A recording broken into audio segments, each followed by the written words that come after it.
that being possible. I like the idea of staggering it, and that's kind of why we did it the way we did it. But I don't necessarily disagree with Mrs. Roger on that point. I think there is a reason to be, cautious in these environments, which is why I wrote the resolution the way I did. And if you want to make that the 21st, we have plenty of running room to make that happen. It would just give us a little more time. I would accept that. Chris? I would support that as well. I think today on EdSource, there was an interview with Tony Thurman, the State Superintendent of Public Instruction.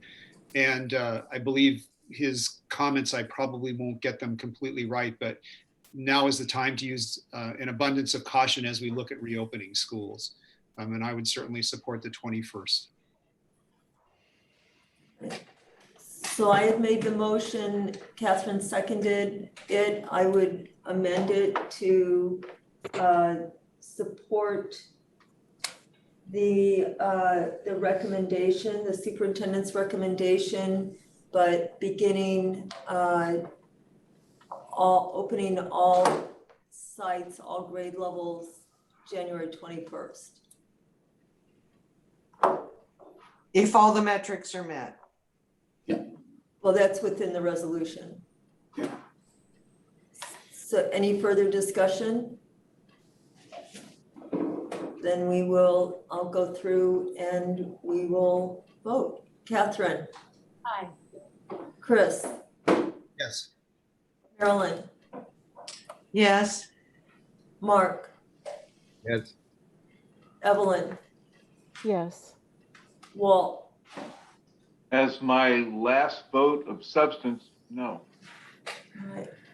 And I vote yes. So we have 6 people voting yes and 1 no. So the motion does carry. Yeah, this is not easy stuff, but we have a plan as long as it fits with science and metrics at this point. We will move on then to our action consent agenda. Please let me know if you'd like anything pulled. 11.01, acceptance of donations. 11.02, disposal of surplus. 11.03, approval of furniture and equipment request.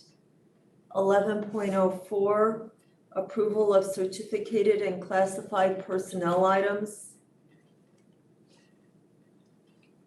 And having nothing pulled, then a motion please to accept the consent items. I'll move approval of the consent agenda. Mark? Sorry. Oh, I'm sorry. I'm having trouble hearing you. Let me get closer. I'll make a motion to approve the consent agenda items. Thank you. And a second? Chris seconds. All right, we have a motion by Mark, a second by Chris. Walt? Yes. Evelyn? Yes. Mark? Swallow? Yes. Marilyn? Yes. Chris? Aye. Catherine? Aye. And I also support that, so that carries. All right, next is reports by board members. Chris? I want to pay kudos to Julie McAdon, who is one of the special education teachers at Morro Bay High School. I was able to visit her class this week, actually last week, and the job that she's doing it's pretty darn unbelievable. Julie teaches a class of moderate to severe special education students, and what she's done is she's done essentially full inclusion for all of her students. And in order to do that during distance learning, she has set up a schedule for each of her students. they go to different classrooms in the science building at Morro Bay High School. They zoom into the distance learning that's going on at the in the various classrooms that they're fully included in. There are assistants in the classroom to help the students as they're going through. It is a phenomenally complicated thing that she's doing. And I'm blown away by her, and I'm just, of course, blown away by all the teachers.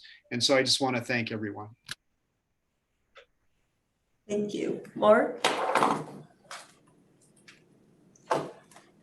Yeah, I always try to look for some kind of positive and stuff. And with all this disruption and everything that COVID has done to public education, I'm hoping that there's some positive things that come out of it. And I'm hoping that at some point we all take the time to sit back and reflect and work together. I think there's a great opportunity to sort of disrupt in a positive way the way we've been presenting public education since the beginning of this country. And I'm looking forward to that discussion sometime in the future. Thank you. Anyone else? Evelyn? Yeah, I wanted to thank the teachers and the sites that have allowed me to be part of the Zoom classes. Teachers are really carrying quite the load. And I appreciate the hard work and innovation and creativity. The other thing is I was able to, like Chris, go visit one of our preschool classes, and the work that is being done, seeing students in the classroom, but the protocols that not only the students are following, but the teacher is following is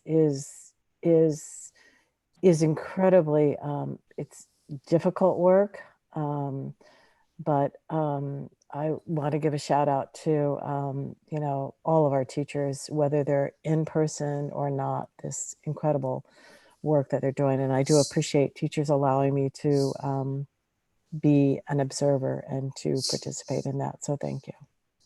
Thank you. Anyone else? Catherine?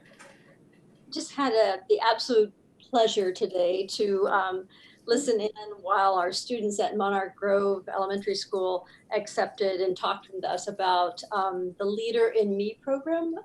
You'll remember that from that our students were able to they wrote a grant to the San Luis Coastal Education Foundation, and they won their grant. And as a result, they've all been involved with this Leader in Me program, which, so now it's each year as the kids, they matriculate to the next level, they are mentoring younger students and giving them the same leadership skills that they've been able to learn from this process. But so that was, just an absolute joy. And Thank you. Anyone else? All right, thank you everyone who attended this evening. We really appreciate all the work, how hard everyone's worked. We'll keep improving, working on this, make it work for everybody. I will see you at our next meeting. Thank you. Good night. Thanks, everyone.